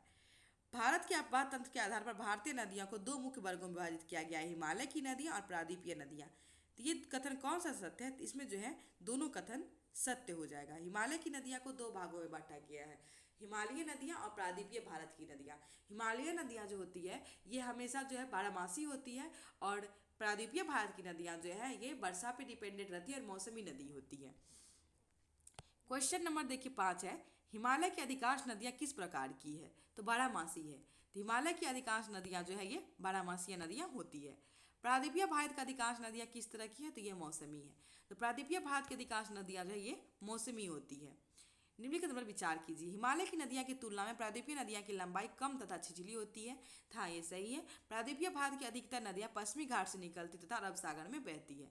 तो देखिए, ये प्रायद्वीपीय भारत की अधिकतर नदियाँ जो है ये पश्चिमी घाट से तो निकलती है, लेकिन अरब सागर में नहीं, ये बंगाल की खाड़ी में बहती है। तो इसलिए ये स्टेटमेंट यहाँ पे गलत हो जाएगा, इसमें केवल एक सही है। आगे, हिमालय से निकलने वाली प्रमुख नदियाँ कौन सी हैं? तो हिमालय से निकलने वाले सिंधु, गंगा और ब्रह्मपुत्र जो है ये तीनों प्रमुख नदियाँ हैं। क्वेश्चन नंबर 9 है, सिंधु की उत्पत्ति कहाँ से होती है? सिंधु की उत्पत्ति जो है मानसरोवर तिब्बत से जो है चीन से होती है। आगे देखिए, पर विचार कीजिए, सिंधु नदी पश्चिम की ओर बहती हुई भारत में लद्दाख से प्रवेश करती है। सिंधु नदी जो है पश्चिम की ओर बहती हुई भारत में लद्दाख का एक दमचौक पड़ता है, वहाँ से प्रवेश करती है। लद्दाख में सिंधु की सहायक नदियाँ जास्कर, नुब्रा, स्वेक और हुंजा है, ये भी सही है। सिंधु नदी बलूचिस्तान तथा गिलगित से बहते हुए अटक में पर्वतीय क्षेत्र से बाहर निकलती है। तो इसमें देखिए कौन सा सही है, तो ये तीनों इसमें सही हो जाएगा। आगे है, सिंधु नदी के संदर्भ में जो है निम्नलिखित पर विचार कीजिए, सतलुज, ब्याज, रावी, चेनाब, झेलम आपस में मिलकर पाकिस्तान के मिठनकोट के पास सिंधु नदी में मिल जाती है। हाँ, ये सही है। दक्षिण की तरफ बहती हुई अंत में कराची से के पूर्व में बंगाल की खाड़ी में मिल जाती है। तो ये देखिए, बंगाल की खाड़ी में नहीं, अरब सागर में मिलती है, इसलिए ये स्टेटमेंट भी गलत हो जाएगा, इसमें केवल एक सही है। सिंधु नदी की लंबाई कितनी है, तो 2900 किलोमीटर। तो सिंधु नदी की लंबाई हो जाएगी 2900 किलोमीटर। सिंधु जल समझौता संधि के अनुसार 1960 में भारत इस नदी के संपूर्ण जल का कितना प्रतिशत उपयोग करेगा? तो भारत सिंधु जल समझौता के अनुसार जो है भारत जो है नदी का कितना प्रतिशत जो है भाग उपयोग करेगा, तो उसमें जो है हो जाएगा 20%। सिंधु जल समझौता के अनुसार जो है भारत इस नदी के संपूर्ण जल का 20% उपयोग कर सकता है। इस जल का उपयोग हम पंजाब, हरियाणा, राजस्थान, दक्षिण पश्चिम भाग में सिंचाई के लिए करते हैं। तो आगे क्वेश्चन है, गंगा की मुख्य धारा को क्या कहा जाता है? तो गंगा की मुख्य धारा को भागीरथी कहा जाता है। तो गंगा की मुख्य धारा को भागीरथी कहा जाता है। गंगोत्री हिमालय से निकलती है तथा अलकनंदा उत्तराखंड में देव प्रयाग से मिलती है। हरिद्वार के पास गंगा पर्वतीय भाग को छोड़कर मैदानी भाग में प्रवेश करती है। तो भागीरथी मुख्य भाग को कहा जाता है। अलकनंदा और भागीरथी मिलती है देव प्रयाग में, और यहीं से जो है इसे गंगा कहा जाता है। और हरिद्वार के पास जो है गंगा पर्वतीय भाग को छोड़कर मैदानी भाग में प्रवेश करती है। 15 नंबर क्वेश्चन है, गंगा की मुख्य धारा भागीरथी गंगोत्री हिमालय से निकलती है, ये सही है। भागीरथी नदी उत्तराखंड के देव प्रयाग में अलकनंदा से मिलती है, ये भी सही है। पूछा गया कौन सा कथन सत्य है, तो इसमें दोनों सही हो जाएगा। गंगा पर्वतीय भाग को छोड़कर मैदानी भाग में किस स्थान में प्रवेश करती है? गंगा जो है पर्वतीय भाग को छोड़कर मैदानी भाग में प्रवेश करती है हरिद्वार से। तो हरिद्वार से जो है गंगा पर्वतीय भाग को छोड़कर मैदानी भाग में प्रवेश करती है। निम्नलिखित पर विचार कीजिए, यमुना नदी हिमालय की यमुनोत्री हिमालय से निकलती है, तो ये सही है। यमुना नदी गंगा के दाहिने किनारे के समांतर बहती है और तथा हरिद्वार में गंगा में मिल जाती है, तो ये स्टेटमेंट गलत है, इसमें केवल एक सही है। यहाँ देखिए हम यमुना के बारे में देखते हैं। हिमालय से निकलने वाली बहुत सी नदियाँ आकर गंगा में मिलती है। इनमें कुछ प्रमुख नदियाँ हैं, यमुना, घाघरा, गंडक तथा कोसी। यमुना नदी जो है हिमालय के यमुनोत्री हिमालय से निकलती है। यह गंगा के दाहिने किनारे में समांतर बहती है और इलाहाबाद के पास जो है गंगा में मिल जाती है। घाघरा, गंडक तथा कोसी नेपाल हिमालय से निकलती है। तो घाघरा, गंडक और कोसी जो है ये नेपाल हिमालय से निकलती है। भागीरथी और अलकनंदा के संगम किस स्थान पर होता है? तो देव प्रयाग में। तो भागीरथी और अलकनंदा का संगम जो है देव प्रयाग में होता है। नेक्स्ट, नमामि गंगे परियोजना का उद्देश्य क्या है? तो नमामि गंगे योजना का उद्देश्य क्या है? गंगा के प्रदूषण को प्रभाव को कम करना, गंगा नदी का संरक्षण और कायाकल्प पूरा करना। तो ये दोनों हो जाएगा नमामि गंगे कार्यक्रम का उद्देश्य। नेपाल हिमालय कौन सी नदी से निकलती है? नेपाल हिमालय से कौन सी नदी निकलती है? तो गंडक, कोसी, घाघरा तीनों हो जाएगा। ये तीनों नेपाल हिमालय से निकलती है। आगे है, गंगा और ब्रह्मपुत्र समुद्र में विलीन होने से पहले किस नाम से जाना जाता है?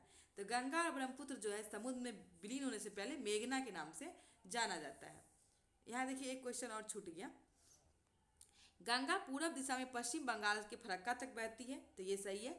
गंगा नदी दक्षिण की ओर बहती पाकिस्तान में प्रवेश करती है, नहीं पाकिस्तान में नहीं जाती है। बांग्लादेश में गंगा नदी को ब्रह्मपुत्र नदी मिलती है, तो ये सही है। इसे पूछा कौन सा सत्य है, तो 1 और 3 इसमें सही हो जाएगा। निम्नलिखित में कौन सी नदियाँ सुंदरबन डेल्टा का निर्माण करती है? तो गंगा और ब्रह्मपुत्र नदी जो है ये सुंदरबन डेल्टा का निर्माण करती है। निम्नलिखित कथनों पर विचार कीजिए। सुंदरबन डेल्टा का नाम वहाँ पाए जाने वाले सुंदरी पादप के नाम पे रखा गया है, ये सही है। सुंदरबन डेल्टा विश्व का सबसे बड़ा तेजी से वृद्धि करने वाला डेल्टा, ये भी सही है। सुंदरबन डेल्टा में रॉयल बंगाल टाइगर नहीं पाए जाते हैं। तो इसमें पूछा कौन सा असत्य है। तो इसमें देखिए केवल 3 असत्य है। सुंदरबन डेल्टा में जो है रॉयल बंगाल टाइगर पाए जाते हैं, तो केवल 3 इसमें गलत है। आगे देखिए, निम्नलिखित कथन पर विचार कीजिए। ब्रह्मपुत्रा नदी तिब्बत की मानसरोवर झील से पूरब तथा सिंधु एवं सतलुज के स्रोत से काफी नजदीक से निकलती है, तो ये सही है। ये जो है इसमें सही हो जाएगा। ब्रह्मपुत्रा नदी जो है ये निकलती है मानसरोवर झील से और यहीं से सिंधु और सतलज नदी भी निकलती है।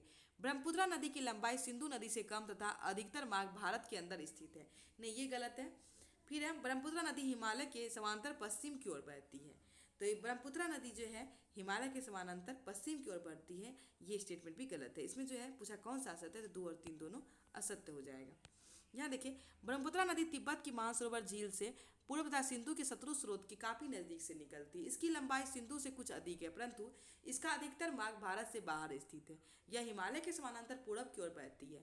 नामचा पर्वत शिखर के पास पहुंचकर यह अंग्रेजी के यू आकार मोड़ बनाकर अरुणाचल प्रदेश में घाट के माध्यम से प्रवेश करती है। अरुणाचल प्रदेश में देखिए ये यांग्याप दर्रा से प्रवेश करती है। यहाँ इसे दिहांग के नाम से जाना जाता है। अरुणाचल प्रदेश में जो है ब्रह्मपुत्रा नदी को दिहांग के नाम से जाना जाता है तथा दिबांग, लोहित, केनुला एवं दूसरी सहायक नदियां इसे मिलकर असम में जो है ब्रह्मपुत्र का निर्माण करती है। तो अरुणाचल प्रदेश में जो यू आकार का टर्न लेकर यांग्याप दर्रे से प्रवेश करती है ब्रह्मपुत्रा नदी, और इसे जो है अरुणाचल प्रदेश में दिहांग के नाम से जाना जाता है।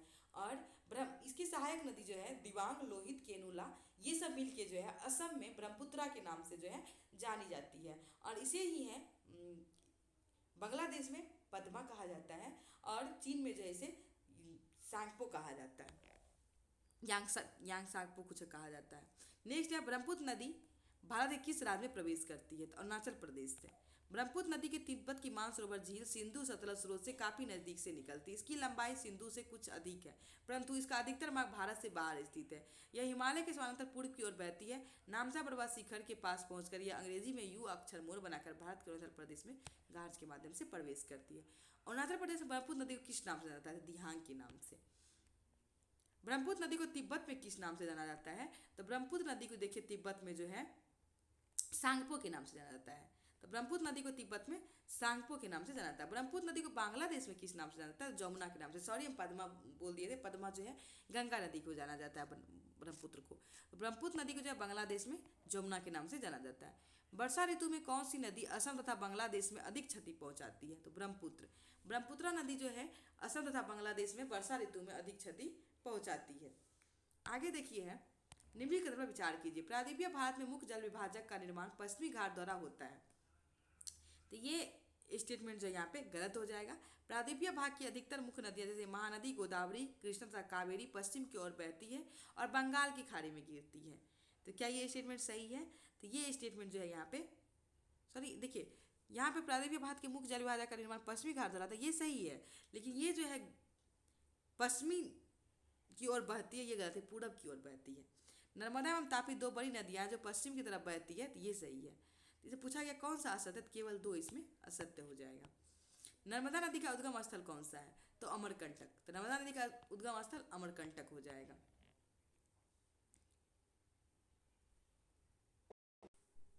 क्वेश्चन नंबर 33 है, नर्मदा नदी के संदर्भ में निम्नलिखित कथन पर विचार कीजिए।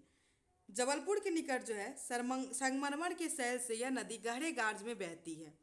जहाँ यह नदी तीव्र ढाल गिरती है वहाँ धुआंधार प्रपात का निर्माण करती है, तो ये सही है। जबलपुर के निकट जो है संगमरमर के शैल पर यह नदी गहरे गार्ज से बहती है और जहाँ गिरती है वहाँ धुआंधार जलप्रपात का निर्माण करती है। नर्मदा की सभी सहायक नदियाँ बहुत छोटी है, इनमें से अधिकतर जो है समकोण पर मुख्य धारा में मिलती है, तो ये भी यहाँ पे सही है। तो इसमें दोनों स्टेटमेंट जो है नर्मदा से संबंधित सही है। नर्मदा नदी के संरक्षण के लिए किस सरकार द्वारा नमामि देवी नर्मदे योजना प्रारंभ की गई, तो नमामि देवी नर्मदे योजना जो है मध्य प्रदेश सरकार द्वारा शुभारंभ की गई थी नर्मदा के संरक्षण के लिए। 35 नंबर क्वेश्चन है, तापी नदी का उद्गम स्थल कौन सा है, तो तापी नदी का जो उद्गम स्थल है ये हो जाएगा आपको सतपुड़ा। तो सतपुड़ा जो है ये तापी नदी का उद्गम स्थल है। और नर्मदा और तापी दो नदी है जो भ्रंश घाटी से बहते हुए अरब सागर में गिरती है और ये डेल्टा का नहीं एस्टूरी का निर्माण करती है। जो नदी जो है अरब सागर में गिरती है वो एस्टूरी बनाती है। निम्नलिखित पर विचार कीजिए। क्या है आगे? तापी नदी भी नर्मदा के समांतर एक भ्रंश घाटी में बहती है, ये सही है। साबरमती, माही, भारत पूजा तथा पेरियार पूर्व में बहने वाली प्रमुख नदियां हैं। तो ये देखिए, ये पूर्व में नहीं, ये पश्चिम में बहने वाली प्रमुख नदियां हैं, इसलिए ये स्टेटमेंट गलत हो जाएगा। पूछा गया कौन सा कथन असत्य है, तो केवल दो इसमें असत्य हो जाएगा। साबरमती, माही, भरत पूजा और पेरियार जो है ये पश्चिम में अरब सागर में गिरने वाली नदियां हैं। नेक्स्ट देखिए है नदियां साबरमती, माही, भारत पूजा तथा पेरियार, ये जो पश्चिमी की ओर वाली मुख्य नदियां हैं। प्रायद्वीपीय भारत की सबसे बड़ी नदी कौन सी है? तो प्रायद्वीपीय भारत की सबसे बड़ी नदी गोदावरी हो जाएगी।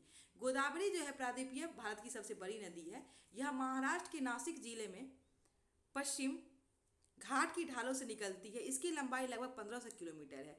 यह बहकर बंगाल की खाड़ी में गिरती है। प्रायद्वीपीय नदियां, इसका अब्बाह तंत्र सबसे बड़ा, इसकी द्रोणी महाराष्ट्र नदी द्रोणी 50% भाग जो है महाराष्ट्र में है। मध्य प्रदेश, ओडिशा तथा आंध्र प्रदेश में स्थित है। आगे क्या? गुजरात के नासिक जिले के पश्चिमी घाट के ढालों से निकलती है। तो गोदावरी के संबंध में यह सही है, यह बहकर अरब सागर में गिरती है, नहीं, यह बहकर बंगाल की खाड़ी में गिरती है। प्रायद्वीपीय नदियां में इसकी अब्बाह तंत्र सबसे बड़ा है, तो ये भी सही है। पूछा है कौन सा सत्य है? 1 और 3 इसमें सत्य हो जाएगा, जो कि नहीं दिया गया है। सॉरी, यहाँ देखिए, ये देखिए नहीं, ये जो है महाराष्ट्र के नासिक जिले से निकलती है, इसलिए 1 भी गलत हो जाएगा, इसमें केवल 3 सही होगा। आगे गोदावरी नदी की सबसे बाहरी सहायक नदी कौन सी है? तो गोदावरी की जो है सबसे बड़ी सहायक नदी जो है पेनगंगा, वेनगंगा, वर्धा, ये सभी इसकी सहायक नदी है, तो ये सभी इसका आंसर जो है हो जाएगा। गोदावरी अनेक सहायक नदियाँ मिलती है, जैसे पूर्णा, वर्धा, प्राणहिता, मांजरा, बेनगंगा, पेनगंगा, ये सभी गोदावरी की सहायक नदी है। दक्षिण गंगा के नाम से किस नदी को कहा जाता है? तो गोदावरी को।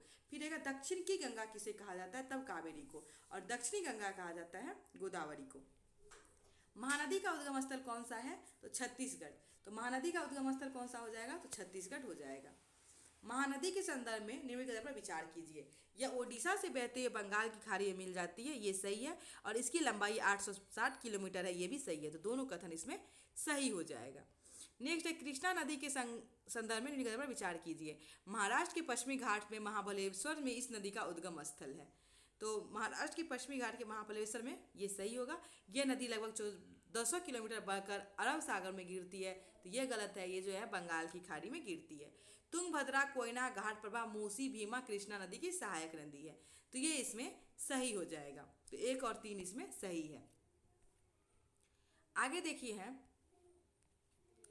भारत का दूसरा सबसे बड़ा जलप्रपात नदी बनाती है। तो कौन सा नदी भारत का दूसरा सबसे बड़ा जलप्रपात बनाती है? तो कावेरी। भारत में दूसरा सबसे बड़ा जलप्रपात कावेरी नदी बनाती है। इसे सभी शिव समुद्रम के नाम से जाना जाता है। प्रपात द्वारा उत्पादित विद्युत मैसूर, बेंगलुरु तथा कोलार स्वर्ण क्षेत्र को प्रदान किया जाता है। निम्नलिखित कौन सा नदी शिव समुद्रम के नाम से जाना जाता है? तो शिव समुद्रम के नाम से कौन सा नदी जाना जाता है? तो कावेरी। उपयुक्त में से कौन सी नदी पूर्व की तरफ बहती है? तो यहाँ देखिए, पूर्व की तरफ बहने वाली नदी कौन सी हो जाएगी? दामोदर, सुवर्णरेखा, बैतरणी, तो सभी जो है पूर्व की तरफ बहने वाली नदी है।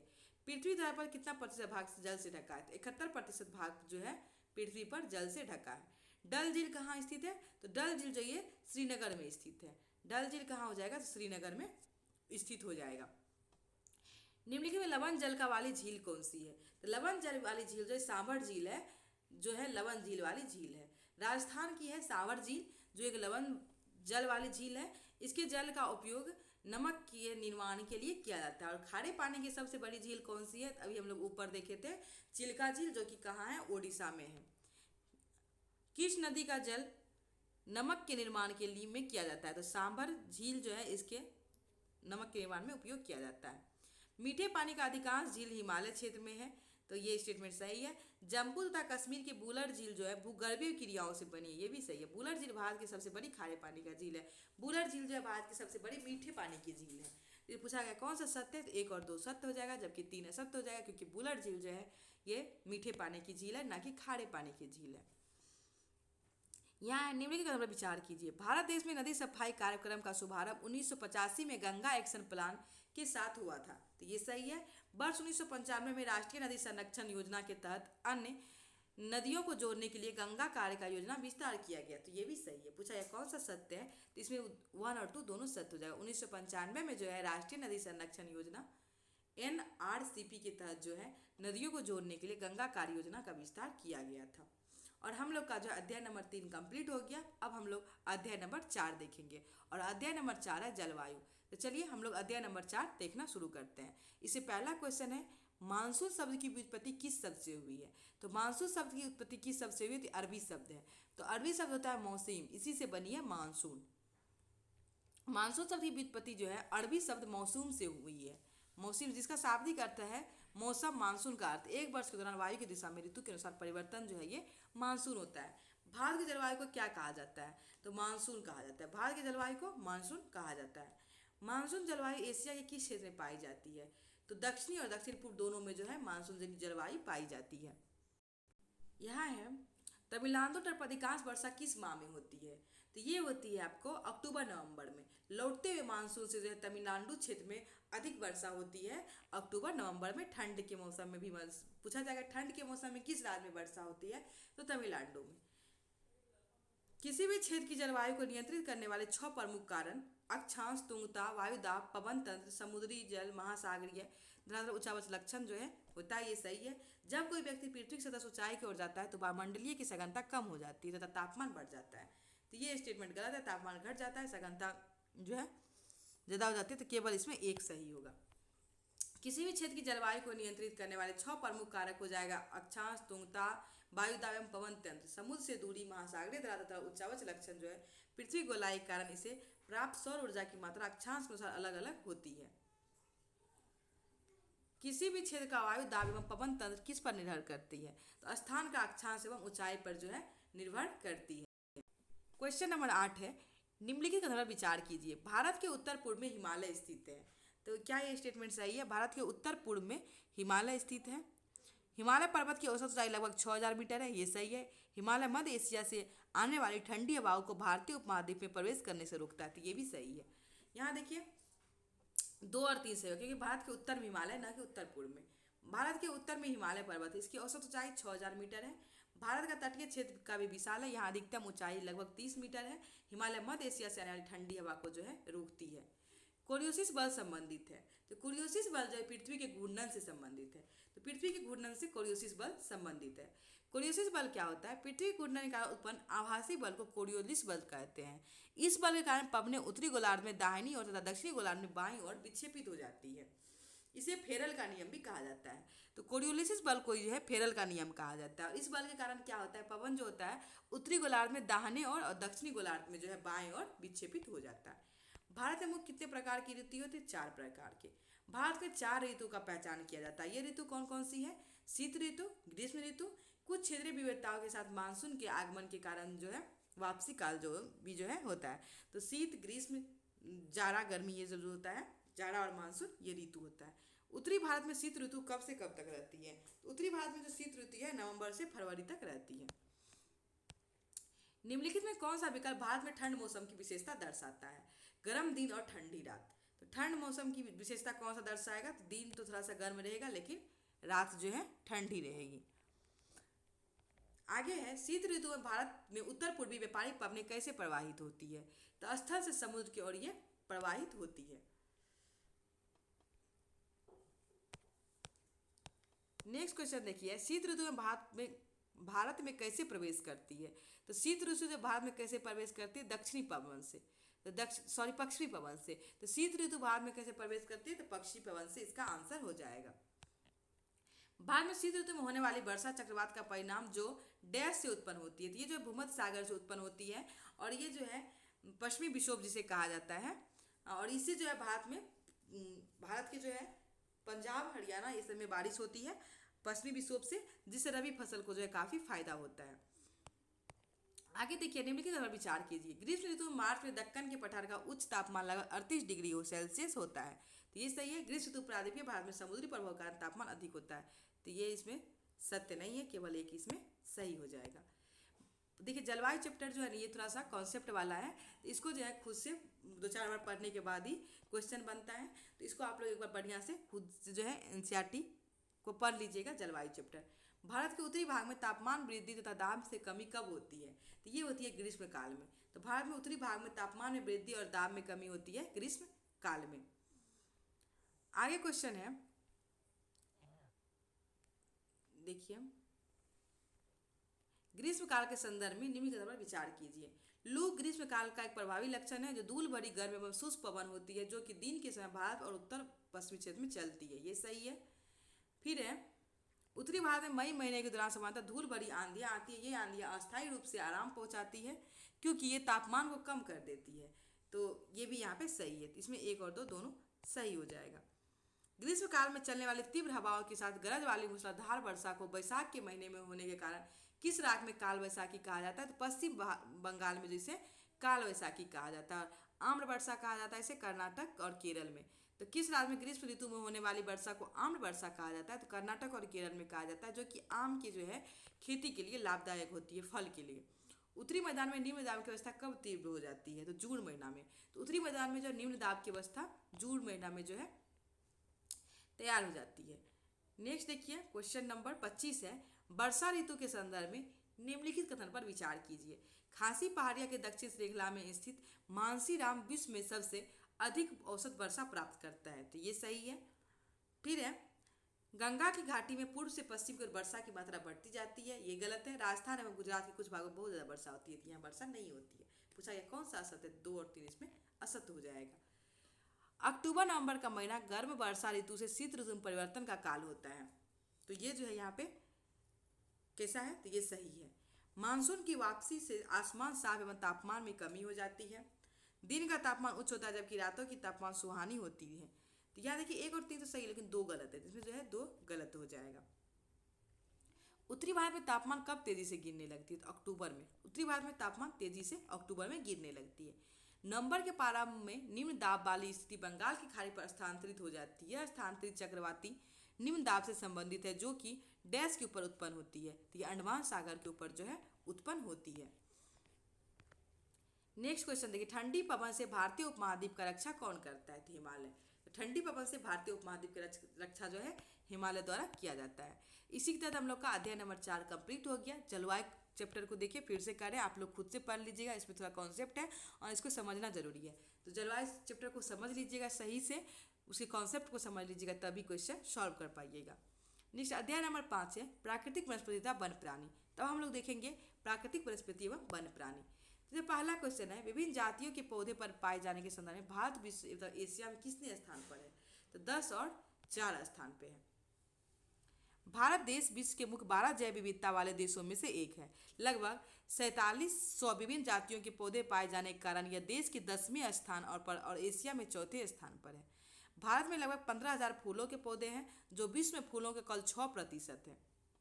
देश के बहुत से बिना फूलों के पौधे ऐसे फर्न, शैवाल तथा कवक भी पाए जाते हैं। भारत में लगभग 90,000 जातियां के जानवर तथा विभिन्न प्रकार की मछलियां ताजे समुद्र के पानी भी पाई जाती हैं। तो भारत जो है जैव विविधता में जो है विश्व में 12 जैव विविधता वाले देश में से एक है। और ये जो है पौधे पाए जाने के कारण देश में जो है मतलब विश्व में इसका स्थान 10वां और एशिया में इसका स्थान चौथा है। यहाँ है निम्नलिखित में से कौन सा बिना फूल वाले पौधे हैं? तो फर्न, शैवाल, कवक, ये तीनों जो है बिना फूल वाले पौधे हो जाएंगे। क्या है? वह वनस्पति जो मनुष्य की सहायता के बिना अपने आप पैदा होता है और लंबे समय तक उस पर मानवीय प्रभाव नहीं पड़ता, उसे क्या कहते हैं? तो उसे क्या कहा जाता है? उसे अक्षत वनस्पति कहा जाता है। तो इसे ऐसे वनस्पति को अक्षत वनस्पति कहा जाता है। वह वनस्पति जो कि मूल रूप से भारतीय है उसे क्या कहते हैं? तो देशज। जो मूल रूप से भारतीय है उसे देशज कहा जाता है। भारत में कितने प्रकार की प्राकृतिक वनस्पतियां पाई जाती है? तो भारत में जो 5 प्रकार की प्राकृतिक वनस्पतियां पाई जाती है। तो भारत में 5 प्रकार की प्राकृतिक वनस्पतियां पाई जाती है। कौन कौन सी है? उष्णकटिबंधीय सदाबहार वन, उष्णकटिबंधीय पर्णपाती वन, उष्णकटिबंधीय कटीले वन तथा झाड़ियाँ, पर्वतीय वन और मैंग्रोव वन। तो भारत में जो है 5 प्रकार की प्राकृतिक वनस्पतियां पाई जाती है। निम्नलिखित में कौन सी भारत में पाई जाने वाली प्राकृतिक वनस्पतियां हैं? मैंग्रोव वन, उष्णकटिबंधीय सदाबहार वन और पर्वतीय वन, ये सभी इसमें आंसर हो जाएगा। नेक्स्ट वही वाला क्वेश्चन है, उष्णकटिबंधीय वर्षा वन के संदर्भ में निम्नलिखित पर विचार कीजिए। ये वन पश्चिमी घाट से अधिक वर्षा वाले क्षेत्र लक्षद्वीप, अंडमान और निकोबार द्वीप समूह, असम के पूर्वी भागों में तमिलनाडु तक पर सीमित है। ये सही है। फिर है इन वनों में वृक्ष 60 मीटर या इससे अधिक ऊंचे तक पहुँच, मतलब उपयुक्त में से कौन सा सत्य असत्य है? तो कोई नहीं, दोनों इसमें सही हो जाएगा। व्यापारिक महत्व के संदर्भ में उष्णकटिबंधीय वर्षा वन पाई जाने वाली कौन सी वृक्ष है? तो इसमें देखिए कौन सी वृक्ष हो जाएगी, तो आबनूस, मोहगनी, सिकोना, रबर, ये सभी जो है उष्णकटिबंधीय वर्षा वन में पाए जाने वाली वृक्ष हो जाएगी। उष्णकटिबंधीय पर्णपाती वन में कौन सा पेड़ पाया जाता है? तो उष्णकटिबंधीय पर्णपाती वन में कौन सा पेड़ पाया जाता है? तो इसमें जो है चंदन का पेड़ पाया जाता है। तो उष्णकटिबंधीय पर्णपाती वन में जो है चंदन का पेड़ पाया जाता है। खजूर और नागफेनी जो है ये सब जो है रेगिस्तान में पाया जाता है। नेक्स्ट देखिए, शुष्क पर्णपाती वन लगभग डैश की वर्षा वाले क्षेत्रों के बीच होता है। तो शुष्क पर्णपाती वन हो जाएगा 70 से 100 सेंटीमीटर वर्षा वाले स्थान पे। भारत में जहाँ 70 सेंटीमीटर से कम वर्षा होती है वहाँ किस प्रकार का वनस्पति पाया जाएगा? तो वहाँ कटीले वन पाया जाएगा। जहाँ 70 सेंटीमीटर से कम वर्षा होती है वहाँ कटेला वन पाया जाएगा। कटीले वन तथा झाड़ियाँ किस क्षेत्र में पाया जाता है? तो यहाँ देखिए गुजरात, राजस्थान के क्षेत्र में जो है कटीले वन और झाड़ियाँ पाया जाता है। कटीले वन तथा झाड़ियाँ क्षेत्र में पाए जाने वाले वृक्ष की पत्तियाँ होती है, तो इसकी पत्तियाँ कैसी होगी? तो इसकी पत्तियाँ जो है छोटी होगी। इनमें से कौन सा वृक्ष आर्द्र शीतोष्ण कटिबंधीय वन पाया जाता है? तो इसमें देखिए कौन सा वृक्ष है जो आर्द्र शीतोष्ण कटिबंधीय वृक्ष हो जाएगा? तो ये हो जाएगा ओक का वृक्ष। आगे देखिए है 3600 मीटर से अधिक ऊंचाई पर शीतोष्ण कटिबंधीय वन और घास मैदान में किस प्रकार की वनस्पतियाँ पाई जाती है? तो अल्पाइन वनस्पति यहाँ पे पाई जाती है। सिल्वर, फड़, जूनिपर, पाइन और बर्च वृक्ष भारत के किस वन में पाई जाती है? तो ये पाई जाती है शीतोष्ण कटिबंधीय वन में। मॉस, लीचन घास भारत के किस प्रकार के वन में पाई जाती है? तो टुंड्रा वनस्पति में ये पाई जाती है। सुंदरी वृक्ष किस नदी डेल्टा में पाया जाता है? तो गंगा ब्रह्मपुत्र का डेल्टा जो है सुंदरबन का डेल्टा, यहाँ सुंदरी वृक्ष जो है पाया जाता है और इसी सुंदरी वृक्ष के नाम पे यहाँ पे जो है रखा गया है सुंदरबन, इसका नाम रखा गया। एक सिंग वाले गैंडे किस राज्य में पाए जाते हैं? तो एक सिंग वाले गैंडे जो है असम और त्रिपुरा में पाए जाते हैं, सॉरी पश्चिम बंगाल एवं असम में पाए जाते हैं। तो पश्चिम बंगाल एवं असम में जो है एक सिंग वाले गेंडा पाए जाते हैं। भारतीय जंगली गधे तथा ऊंट का प्राकृतिक आवास कहाँ है? तो ये है कच्छ के रण में। तो भारतीय जंगली गधे और ऊंट का जो प्राकृतिक आवास है कच्छ के रण में हो जाएगा। भारत जीव सुरक्षा अधिनियम कब लाया गया था? तो 1972 में लाया गया था। तो भारतीय जीव सुरक्षा अधिनियम 1972 में लागू किया गया था। किस औषधि पौधे का प्रयोग रक्तचाप के उपचार के लिए किया जाता है? तो सर्फगंधा। किस फल के बीज का बनाया हुआ पाउडर मधुमेह को रोकता है? तो किस बीज का बनाया हुआ पाउडर मधुमेह को रोकता है? तो जामुन का। तो जामुन के बीज का बनाया हुआ पाउडर जो है मधुमेह को रोकता है। आगे देखिए, एशियाई शेर भारत के किस राज्य में पाए जाते हैं? तो एशियाई शेर जो है भारत के गुजरात राज्य में पाए जाते हैं। तो एशियाई शेर भारत के गुजरात राज्य में पाए जाते हैं। डैश की प्रजाति को विश्व में केवल भारत में पाया जाता है? तो घड़ियाल की प्रजाति जो है, घड़ियाल मगरमच्छ की प्रजाति विश्व में केवल भारत में पाया जाता है। भारत में कितने जीव मंडल निश्चय आरक्षित क्षेत्र हैं? तो 18। तो भारत में 18 जैव मंडल आरक्षित क्षेत्र है। भारत में कितने जीव मंडल की गणना विश्व के जीव मंडल निश्चय में की गई है? तो 12 की गणना की गई है। भारत सरकार द्वारा पादप उद्यान को वित्तीय तथा तकनीकी सहायता देने की योजना कब बनाई गई? तो 1992 में ये सहायता देने की योजना बनाई गई थी। इसी के तहत हम लोग का अध्याय नंबर 6 आ गया, अध्याय नंबर 5 कंप्लीट हो गया और अध्याय नंबर 6 है जनसंख्या।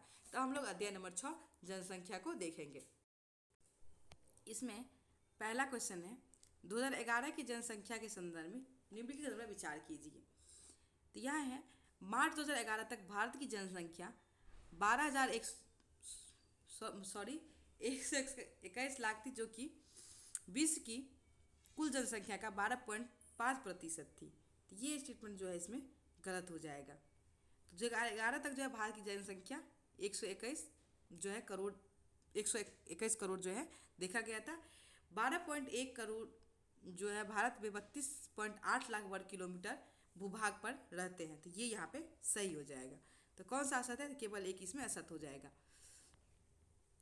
2011 की जनगणना अनुसार देश की सबसे अधिक जनसंख्या वाला उत्तर प्रदेश है। तो ये स्टेटमेंट यहाँ पे जो है सबसे अधिक जनसंख्या वाला राज्य उत्तर प्रदेश है, ये सही होगा। 2011 की जनगणना अनुसार उत्तर प्रदेश की कुल आबादी 1990 लाख है। तो क्या ये सही है? ये स्टेटमेंट जो यहाँ पे सही है। 2011 की जनगणना अनुसार उत्तर प्रदेश की भारत की कुल जनसंख्या 17.5% है। तो यही इसमें गलत हो जाएगा। 2011 की जनगणना के अनुसार सिक्किम में कुल आबादी कितनी है? तो 6 लाख। 6 लाख सिक्किम की आबादी है। भारत की आधी जनसंख्या केवल 5 राज्य में रहती है। निम्नलिखित में से वह कौन सा राज्य उनमें से है? तो महाराष्ट्र और आंध्र प्रदेश दोनों उसमें है। भारत की लगभग आधी जनसंख्या केवल 5 राज्यों में निवास करती है। ये राज्य है उत्तर प्रदेश, महाराष्ट्र, बिहार, पश्चिम बंगाल और आंध्र प्रदेश। भारत की सबसे पहले जनगणना कब की गई थी? तो 1872 में की गई थी। लेकिन नियमित जनगणना कब की गई? तो 1881 में। भारत में पहली बार संपूर्ण जनगणना कब की गई थी? तो 1881 में की गई थी। भारत में किस वर्ष प्रत्येक 10 वर्ष पर जनगणना होने लगी? 1881 से होने लगी थी प्रत्येक वर्ष पर जनगणना। 2011 की जनगणना के संदर्भ में निम्न पर विचार कीजिए। तो 2011 की जनगणना के देखिए क्या है। क्षेत्रफल की दृष्टि से राजस्थान भारत का दूसरा सबसे बड़ा राज्य है। क्षेत्रफल की दृष्टि से जो है राजस्थान दूसरा नहीं सबसे बड़ा है। दूसरा कौन सा है? मध्य प्रदेश। राजस्थान की आबादी भारत की कुल जनसंख्या केवल 5.5% है। तो क्या ये कथन सत्य है? तो ये कथन जो है सत्य हो जाएगा। 2011 की जनगणना के अनुसार किस देश का जनसंख्या घनत्व भारत से अधिक है? तो ये हो जाएगा जापान और बांग्लादेश दोनों का जो है जनसंख्या घनत्व भारत से अधिक है। 2011 की जनगणना के संदर्भ में निम्न पर विचार कीजिए। 2011 में भारत की जनसंख्या घनत्व 382 व्यक्ति प्रति वर्ग मीटर था, सही है। बिहार की जनगणना घनत्व 1002 व्यक्ति नहीं 1106 व्यक्ति था, तो ये गलत हो जाएगा। अरुणाचल प्रदेश का जनसंख्या घनत्व 71 व्यक्ति प्रति वर्ग किलोमीटर था, 71 नहीं 17 व्यक्ति प्रति वर्ग किलोमीटर था। पूछा गया कौन सा सत्य है? तो केवल एक इसमें सत्य हो जाएगा। 2011 में भारत का जनसंख्या घनत्व के अनुसार किस राज्य का घनत्व 250 से कम थी? तो राजस्थान और मध्य प्रदेश की जो है घनत्व 250 से कम थी। नेक्स्ट है 2011 में भारत की जनसंख्या घनत्व के अनुसार किस राज्य का घनत्व 1000 से अधिक था? तो 1000 से अधिक किसका था? तो इसमें देखिए पश्चिम बंगाल का 1000 से अधिक था। पहले की जनसंख्या के बाद जनसंख्या से घटाकर प्राप्त करना क्या कहलाता है? तो ये कहलाता है निरपेक्ष वृद्धि। आगे देखिए है यहाँ दिया गया है भारत की जनसंख्या वृद्धि एवं परिणाम दर दिया गया है। 1951 में कुल जनसंख्या कितना था? 361.0। एक दशक में वृद्धि 42.3 हुआ था और वार्षिक वृद्धि जो है 1.25 हुआ था प्रतिशत में। यहाँ लाख में दिया गया है। तो इसी तरह आप लोग देख लीजिए 2011 का यहाँ पे दिया गया है 1210.6 और 121.6 हो जाएगा और एक दशक में सापेक्ष वृद्धि हो जाएगा 181.4 और दशमलव मतलब प्रतिशत में 1.64। भारत में डैश तक जनसंख्या की वार्षिक वृद्धि का नियमित रूप से बढ़ रही थी। कितना बढ़ रही थी? 1951 से 81 के बीच बढ़ रही थी। भारत की जनसंख्या वृद्धि की अवधि को किस अवधि के रूप में जाना जाता है? इसे जाना जाता है 1951 से 81 की अवधि को। जनसंख्या में होने वाले परिवर्तन का मुख्य प्रक्रिया क्या है? तो इस परिवर्तन में होने वाली मुख्य प्रक्रिया क्या हो जाएगा? जन्म, मृत्यु और प्रवास जो है जनसंख्या में होने वाले परिवर्तन का मुख्य प्रक्रिया है। एक वर्ष में प्रति 1000 व्यक्ति पर मृत्यु की संख्या को क्या कहते हैं? तो मृत्यु दर। और 1 वर्ष से प्रति 1000 व्यक्ति पर जन्म मिलने वाली संख्या को जन्म दर कहते हैं। वर्ष 1951 में कुल जनसंख्या की जो है 17.29% जनसंख्या को वर्ष 2011 में बढ़कर कितना प्रतिशत हो गई थी? तो 31.80। परिवार के आकार को सीमित रखकर एक व्यक्ति के स्वास्थ्य एवं कल्याण को सुधारने के लिए भारत सरकार ने कब व्यापक परिवार नियोजन कार्यक्रम शुरू किया था? तो 1952 में परिवार नियोजन कार्यक्रम शुरू किया गया था। इसी के तहत हम लोग का जो है 9th क्लास जो है कंप्लीट हो गया है, क्योंकि 1 घंटा से अधिक से जो है बोलते आ रहे थे, इसलिए जो है लास्ट थोड़ा सा बोलने में जो है टंग स्लिप भी किया है, तो उसको आप लोग इग्नोर कीजिएगा। और ये जलवायु और जनगणना 2 ऐसे टॉपिक है जिसको आप लोग खुद से अच्छे से एक बार देख लीजिएगा। और आप लोग को वीडियो कैसा लगा ज़रूर बताइएगा। आप लोग अगर इसको अच्छा रिस्पांस दीजिएगा कमेंट में बताइएगा, तो जल्दी जो है क्लास 10 का ही वीडियो लाएंगे। आप लोग मतलब सपोर्ट कीजिएगा, तभी हम लोग कोई मतलब मेहनत करते हैं तो अच्छा लगेगा वीडियो बनाने में। तो आप लोग जो है वीडियो को शेयर जरूर कीजिएगा और कमेंट में ज़रूर बताइएगा आप लोग को कैसा लगा। तो चलिए आप लोग वीडियो को पूरा देखिएगा और अपने दोस्तों के पास शेयर भी कीजिएगा, ये आपके लिए काफ़ी इंपॉर्टेंट है। और NCERT का पूरा लाइन बाय लाइन दिया गया है, तो ये इम्पोर्टेंट तो है ही। तो थैंक यू सो मच। और जो भी टेलीग्राम ग्रुप से नहीं जुड़े हुए हैं, वीडियो के डिस्क्रिप्शन में जो है टेलीग्राम ग्रुप का लिंक दिया गया है, तो आप लोग वहाँ से ज़रूर जुड़ जाइएगा। और वहाँ जो है इम्पोर्टेंट कोई भी नोटिस जो भी होता है किसी एग्जाम से रिलेटेड कोई भी और क्यूज करवाया जाता है, और सभी जो इम्पोर्टेंट PDF और टेस्ट भी उपलब्ध करवाया जाता है। तो जो भी नहीं जुड़े हुए हैं टेलीग्राम ग्रुप से, तो वीडियो के डिस्क्रिप्शन में लिंक है, आप लोग वहाँ से ज़रूर जुड़ जाइएगा। Thank you so much.